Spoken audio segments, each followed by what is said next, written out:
everybody, I'm Danny Otto. Welcome into an all-new episode of That Recap Show. Now, normally this would be the part where I'd say, major spoiler alert ahead, but we are on the journey towards the Deadpool and Wolverine movie, and along the way, we are revisiting all of the past Deadpool and X-Men movies.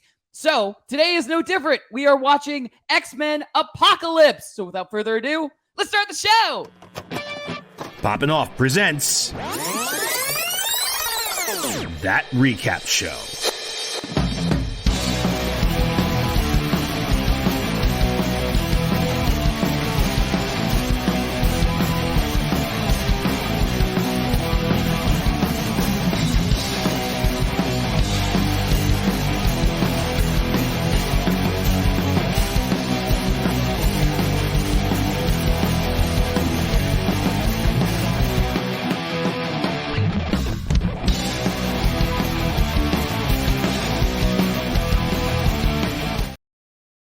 All right, join with me to break down everything from X-Men Apocalypse. It's Jon Rico. Hello. Hello. We're here. I kind of wish we had been doing this retro recap live, just so that everyone could see the amount of times I've messed up so far. But We did it. We got there. We're here. We got there. We are like, I was trying to think of it during kind of the intro and everything. We've been on this journey for a long time, and it's starting to get exciting. Like we were saying it with the last couple of videos where we really, I felt like we were really getting towards Deadpool and Wolverine because, we had the original Deadpool movie and all this stuff. So like it's getting close. It's getting close, and we've been on this journey for a long time at this point. Yeah, we're well into July, and the movie is literally just around the corner. So it's the hype is starting to feel pretty real now. I can't wait. But anyway, this is another one on the list. I've mentioned it a couple times. This is another one on the list that this was my first time viewing it. I had never watched it. Oh yeah, that's before. right. Yeah, X-Men Apocalypse. Like, and I kind of told you going into this, I had seen certain scenes, or at least chunks of certain scenes, and so those scenes I absolutely enjoyed because they were scenes that I liked, and that's why I kind of sought them out. Saw them in context now, though. Right, I got to see them in context. So it kind of made me like them a little bit more because I also saw the full part of the scene. But also there were things that I had no idea that were in this movie. And I had expectations a little bit different. Like I didn't have high expectations or anything like that. But I just had different expectations. Like, just as before we get too far into the video or anything like that, I didn't know the relationship between Apocalypse and the Horsemen. Like I've said in Right. plenty of past videos, I'm not coming from, the background of comics and then enjoying this new medium of watching it on the big screen type of thing. I'm kind of taking it backwards journey for that. Like I'm seeing them on the big screen and liking certain characters and then going back to kind of the original source material and stuff like that. So I didn't really know kind of this relationship. I told you, like I shared what I kind of like my idea was of kind of what the relationship was. Right, I always thought because I knew that, Apocalypse either amplified their powers or gave them powers. Like I knew that aspect of it, but what I thought was he kind of put them under some kind of trance or spell. Because, we have Storm, who's like one of my favorite X-Men characters. And I was like, Storm's not going to be a bad guy. Why would Storm be a bad guy? And so in my head, long before I saw this movie, I was like, there's got to be some sort of trance, some sort of spell, like that she's under, and that's why, like she's fighting on the bad side, and then eventually, it's gonna be broken, and she's gonna be on the X-Men side. Like that's in my head. Like I said, I had set up some things before I watched this movie, and that's not what happened. Yeah, I actually like this version of Storm a lot. She's got a really cool look to her. First of all, I always think it's weird the way these people get like their hairstyle choices. I'll talk a little bit about Charles later, but it's just funny how she hangs out with the Apocalypse for a little bit. He goes, you need some white hair. Let me just turn your hair white. But I like the whole her whole character arc that leads to her joining with the X-Men too. The way that she's kind of like she's clearly just like a girl who's on her own, kind of making her way, doing her thieving in Egypt. And then she meets Apocalypse, and she sees something that, almost like a mentor, a really horrid mentor figure in some sense, but also someone like who she sees as really powerful. And then of course when she sees that, I love the moment when she kind of sees how when Angel dies in the Blackbird later on, and she kind of sees the way that Apocalypse reacts to that. He's like useless. Yeah. He doesn't really care about us at all. These are really the people I want to hang out with. Right. I like that the way they kind of turned that back on her too. I just wish they gave her a little bit more. Like, I'll get into it later. Yeah, I mean, I'm right there with you. I mean, we were saying this during X-Men '97 that Storm is one of my favorite characters, and I want to see more of her, and the original X-Men live action trilogy, we kind of got a very different Storm than what I had seen previous, like in the cartoon series and comics and stuff like that. So I did exactly what you said. There's actually, getting right into my instant reactions, there was a couple of characters that I kind of wanted to see more of, or I would have enjoyed seeing more of. Storm's absolutely one of them. But Jubilee I thought was a cool character. And look, it did help that she was kind of getting in not a disagreement or an argument, like an angry argument, but a discussion about Star Wars, the original trilogy. Movie discussion, yeah. Yes. And saying how Empire was better because it was darker. And so, oh man, I was like, I want to see more Jubilee. Like, I was instantly like, okay, I need to see more of this character. But also, I mean, look, I said it, in Days of Future Past. I love Evan Peters' Quicksilver. And so I would have loved to see even more of him throughout the movie. Like, he just, like you said it even before we started recording, he kind of just shows up. It's just like, he's just thrown into the movie. I've been here, like, type of thing. Like, it was just a very interesting way to put him in here. I'm not like upset that he was just put in, but at the same time, I would have liked to see more of him in it. Like, have him introduce him at the beginning and be like, okay, this is why he's going there, or what he's like, just something. But yeah, those were kind of the two characters I definitely would have liked to see more of. The only other thing that I can say about a particular character is Scott, just kind of, to me, and I get that it's it's supposed to be the 80s and stuff like that. Scott just seemed like the stereotypical 80s teen that was in all of the 80s movies. Like, he's like, let's cut class and go to the mall. Like, you know what I mean? It just seemed like he was like, that's who he was. And I was like, no, this is Cyclops. Like, give me like the early stages of him being a leader and stuff like that. It was just kind of very, I guess we can say, like, that turn maybe happens because, spoiler alert, his brother gets killed by, you know what I mean? Like, maybe that's where his turn is, but like, it was just, I don't know. He seemed like a very stereotypical 80s character. Somebody just said, yeah, he's Emilio Estevez in Breakfast Club. Right. Exactly. Yeah. Like, that's exactly like in my head. That's what I'm thinking. I'm thinking of, anybody in Ferris Bueller, anybody in, Breakfast. Like, that. I was just kind of thinking of, like, along those kind of lines. So I don't know if they were just like, he's got to act like an 80s character because we have this set in the 80s or what. It was just, I don't know. It was just weird. It was just weird to me because, I want to like Cyclops as a character. But like, if he's always been the straight and narrow guy, and Wolverine's always been the dark and brooding one, so I kind of wanted to see it different, but I didn't want to see him just like an 80s character. Yes, I don't know. Anyway, before I get too far into this, because I could chat on and on. I did like there are definitely parts I enjoyed of this movie, so I'm not dumping on the movie. I'm just saying there are characters I would have loved to see more of. And I would have liked to have seen, I guess, more development in Scott's character. But Rico, before I get too far into it, what were some of your instant reactions to Apocalypse? Yeah, this is a movie I've maybe revisited maybe once or twice since I saw it the first time. There's like you said, there's aspects of it that I do like. I think it starts off pretty strong the first half of the movie, and then I think we're pretty much right up until the point where the mansion explodes. After that, I think it kind of starts to teeter off the rails a little bit. Becomes a little bit too reliant on the CGI aspects of the movie, especially the big final act, where it's just like a massive. Every single scene is just massive, tons of CGI around, whether it's Magneto's force field or just even the way that you're portraying Apocalypse's whole pyramid structure from the inside. Like, everything felt like a big CGI set, and just felt very daunting at times. But man, one of the things that bums me out most about this movie is that we really not didn't get to see Matthew Vaughn's original vision for a sequel to these characters that he kind of started with First Class. Obviously, with Days of Future Past, we had Bryan Singer come back, and he was kind of meshing the two casts together with the new and old, and I think it worked pretty well.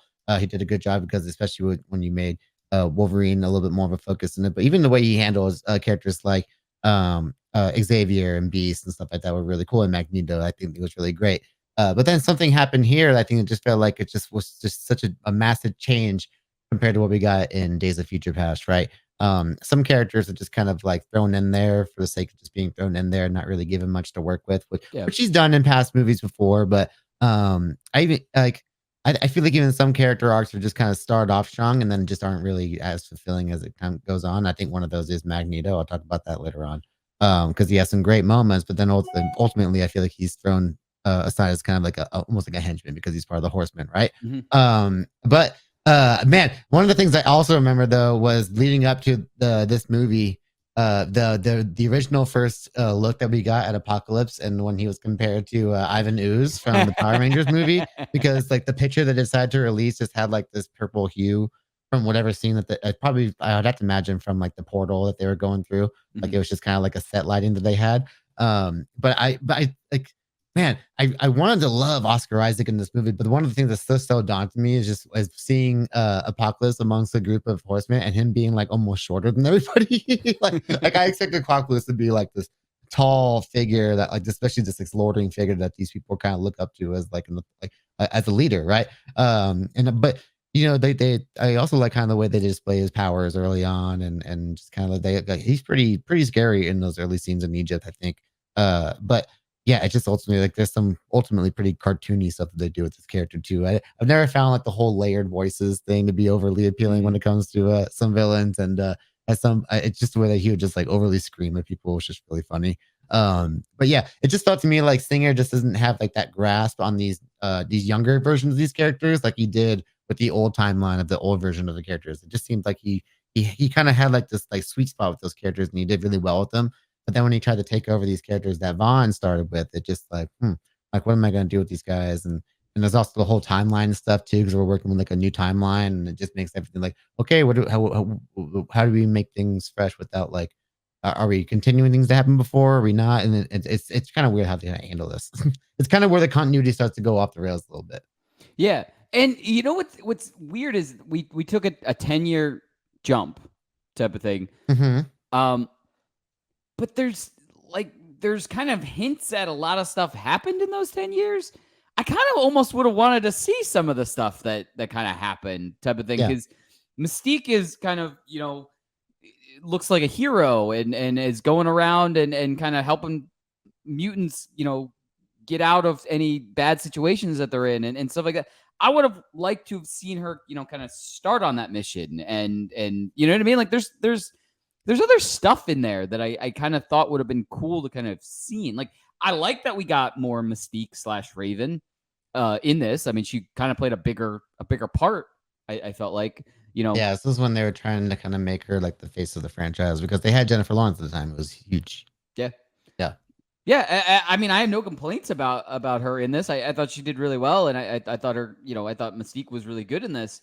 And I would have liked to have seen kind of her rise and embrace, I guess, of that kind of role, I guess is that leadership role. Yeah, that kind of like where she kind of sets out of she's gonna, help the role model role, basically. Yeah.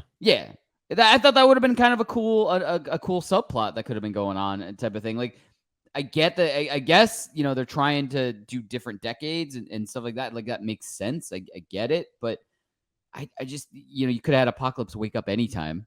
Like, type of thing. Like, why not have her, like, in the midst of, or give us a flashback of her, what her struggles were at the beginning of, starting this journey and stuff like that. Like, I would have like to have seen that to kind of see the shift in her character from, I guess embracing to, hiding type of thing, like, or hiding to embracing, I guess. I don't know. Anyway, there's so many things I want to talk about with this movie.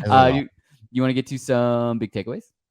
Yeah, let's do it. Awesome. All right, I'm gonna kick off big takeaways, and I mean, it doesn't. I'm sure this won't surprise anyone. I have to highlight two things. First is fucking absolutely love the slow motion scene of the mansion exploding with Quicksilver. Like I love that scene. I'd seen, and this is one of the scenes where I'd said I'd seen clips of this pre-watching this movie and stuff like that, but I had never seen kind of the thing in full in context of what happens and stuff like that. I just think it's such a really cool demonstration, I guess, of his power set. Just see, because then we get glimpses. It kind of one-ups the Days of Future Past scene where we kind of get little jumps of the time, like going back to regular speed type of thing, where things just all of a sudden happen really quick, and then he slows down again, and then jumps up, and then slows down again, jumps up really quick. I thought that was really, really well done. Like seeing that in the full context of it. I mean, like I said, that was one of the scenes I liked, even not watching the movie. And it comes at no surprise because that was one of the things I accented that I really liked, in Days of Future Past also. So yeah, I would love to see more Evan Peters as Quicksilver. Just again, we don't even have to get another slow-mo scene. I just want to see him. I think just him as the character, even in the movie, throughout the movie, like I even at the beginning, I said he kind of just shows up, but I really enjoy all the scenes that he's in. Even when like he kind of starts telling everybody that Magneto's his dad, and then when he has the opportunity to do it, it just feels really real that he's like, I'm here for my family too. Like he gets real nervous in that moment. It kind of just makes it feel like a real person, because you don't know how you would feel in that instance, and you're face to face with a parent that doesn't know they're your parent type. Like, you know what I mean? I just thought Evan Peters as Quicksilver, I think, is just well done in general, and I would love to see more of him in that role. The other thing is, I just have to say immediately, oh shit, Weapon X. Like that's literally what I said when it showed up. When Weapon X showed up. But I guess any excuse to get Hugh Jackman Wolverine in an X-Men movie, like they have to shoehorn him in there somehow. And then I said, oh, I have that Fortnite skin. Like I would have loved to have seen more of him as Weapon X. Like I know we get him just kind of slaughtering people. I do have to say this. I did not immediately think that it was going to be Weapon X when we saw a cage and somebody goes, it's an animal, and somebody goes, no, it's a person. I thought maybe, just maybe, it was going to be Sabretooth. Oh, interesting. Just because, like, I wasn't in my head. I didn't think he was in the movie. Like, I had seen nothing about him being in the movie, no like reveal clips of him as Weapon X or anything like that. I'd never seen that. So in my head, I was like, oh, this is cool. Maybe it's going to be Sabretooth. Yeah. Which also leads me to think that, like, the end of Days of Future Past was Mystique posing as Stryker, picking Wolverine out. And then she just let Stryker take Wolverine then. And so, like, what the hell is that all about?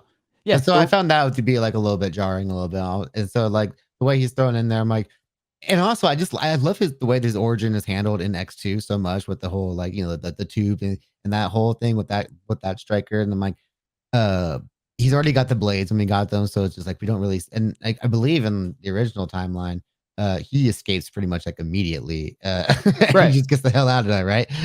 So yeah, like it would have been nice to see like what they were like actually trying to do with him in this instance. Like obviously we just had him there, and then we get the post credit teaser there with the Essex Corporation at the end, to tease Sinister. But I was like, what would that's never really followed up with, so it's like, who knows? But it's like I would like know why they needed his blood so badly. But yeah, it was we were talking about how that led to some pretty funny moments between him and some characters. Yeah, we'll save that for a different video. Rigo, what were some of your takeaways from X-Men Apocalypse? Yeah, man, hope I don't run into that guy again. But yeah, to me, the best scene in this movie that holds the most weight to me is pretty much a lot of the early scenes with Eric with Magneto are really fantastic. When it shows like what he's been up to in the 10 years since the whole White House incident, and he's got a family and stuff like that. It would have been really cool like thing to kind of see more of before, and inevitably we see his family succumb to at the hands of the officers, right? But man, just the way that whole scene is done, like when he knows what happened, and then when he takes the was it a necklace or whatever, and he just takes it, kills all the soldiers with it. It's just brutal. Michael Fassbender is just so good at like showing that, like the level of pain that Magneto goes through as a character.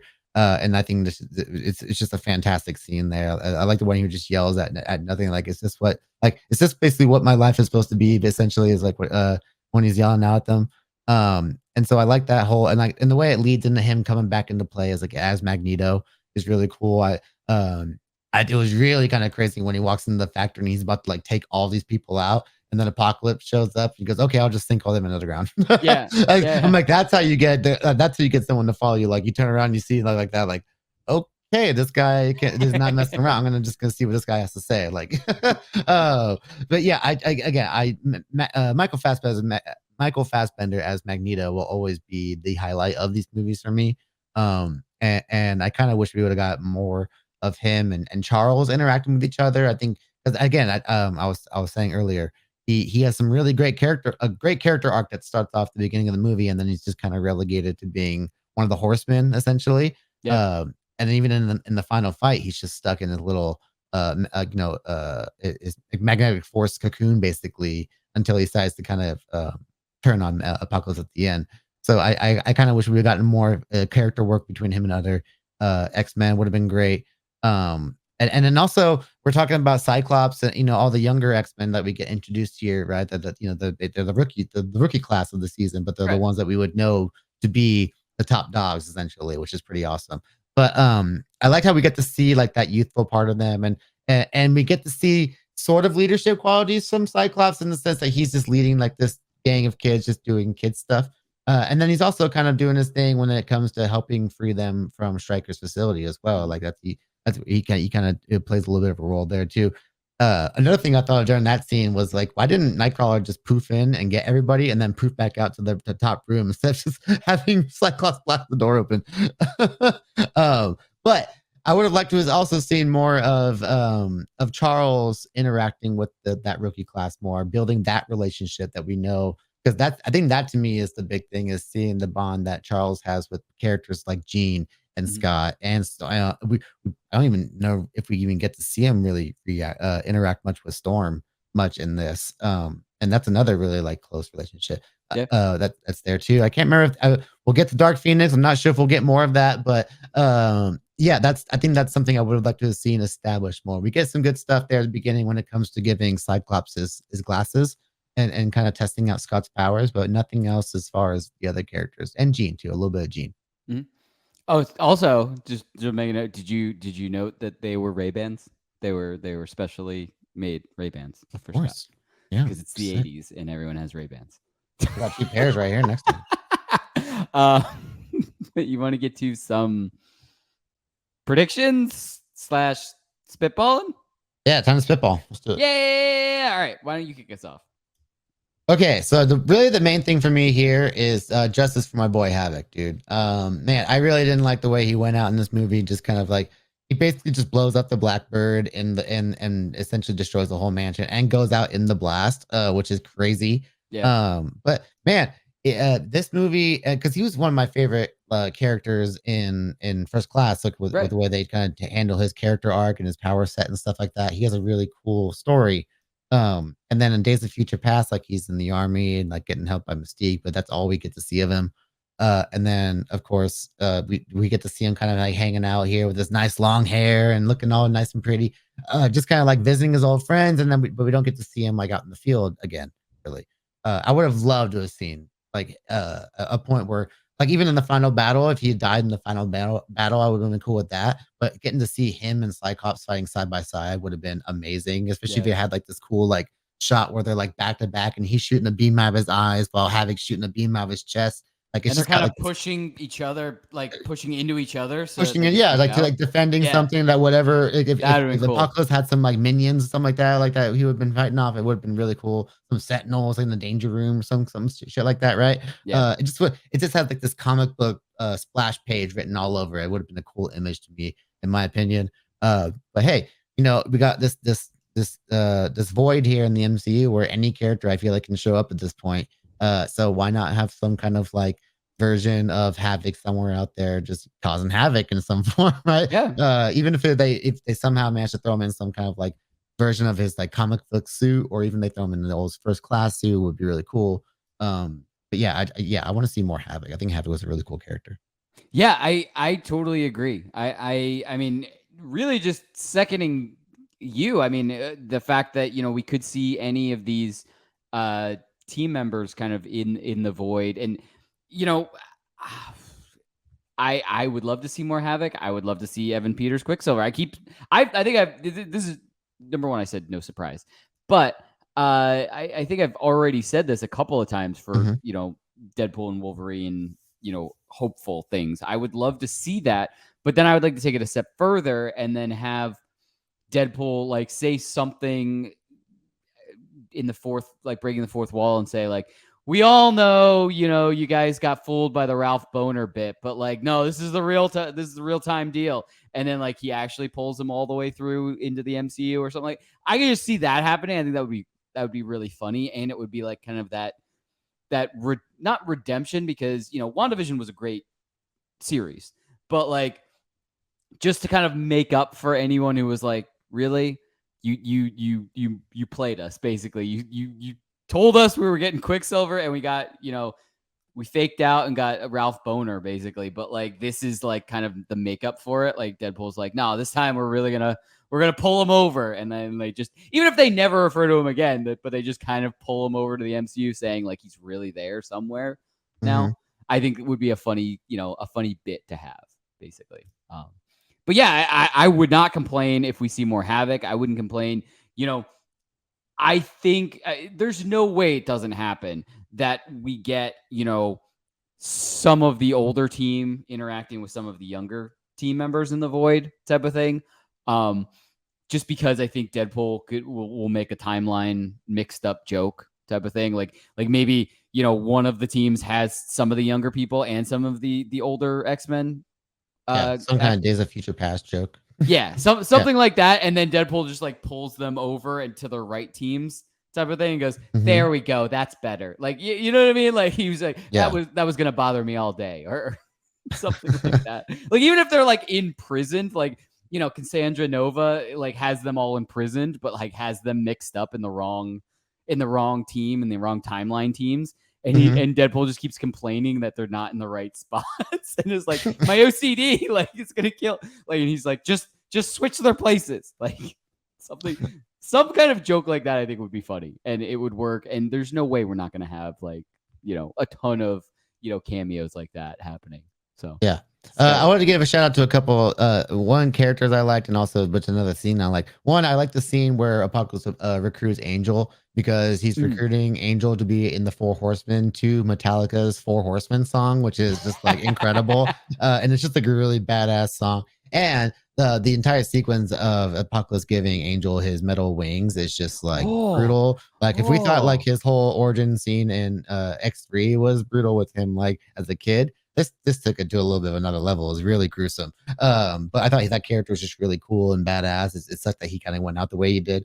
But I also like the fight scene between him and Nightcrawler in the beginning, and how he takes up the Blob too. Like the way they just throw in like that little Blob cameo as well. Yeah. We get a great cameo from Caliban, who we're gonna see in Logan later on too, played by Stephen Merchant.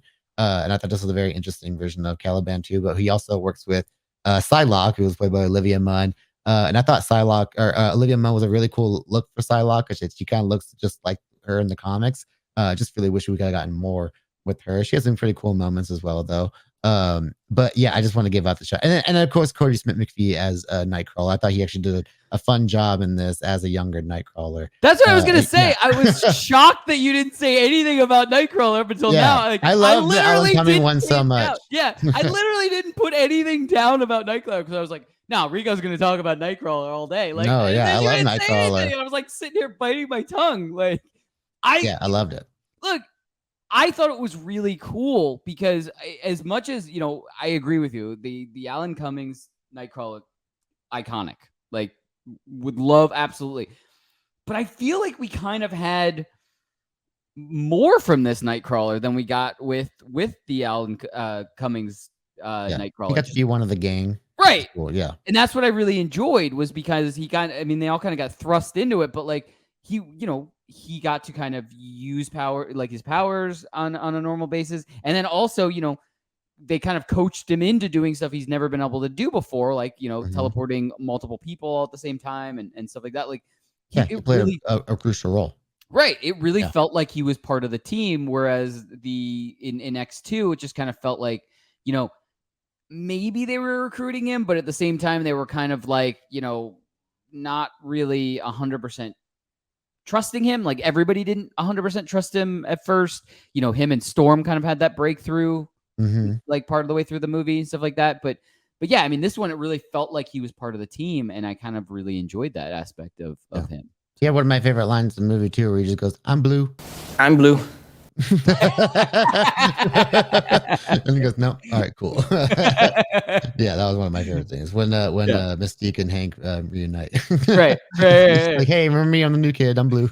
But yeah, no. Shout out to Curtis Smith. He did really good in this movie for sure. Yeah, I mean, I think all of the definitely him, but like I think all of the younger actors that were portraying major X-Men characters that we've kind of grown to love did good jobs at kind of having to start the journey of the characters that we've seen grown up in the earlier X-Men live action movies type of thing. So if only we got to see them fight in those suits we see in the final shot of the movie instead of the black flight suits. Right. It's like, black suits. Yeah. I thought that was kind of a joke, just on top of like, hey guys, remember how in the original trilogy we had to have everybody wearing black leather type of thing? Kept doing it. We're right back at it now. Yeah, no. I wish I want to say he was in on the joke. I don't think he was in on the joke. But anyway, as we always say, on to Logan. That's what on the Logan. That's what we think. Let us know in the comments below. What did you think of X-Men Apocalypse? And I mean, were you like me? Is this your first time viewing, or have you watched it a lot of times? Where does this rank on your list? Don't forget, we are still getting our lists mentally prepared. We're nearing the end, but we haven't officially made those lists yet. So let us know in the comments below, where does this kind of rank on your list of all of the X-Men and Deadpool movies leading up to Deadpool and Wolverine? And as always, don't forget, like, subscribe, and turn on notifications to hear about all of our latest audio and video podcast releases. Bye, everybody! Popping Off presents That Recap Show.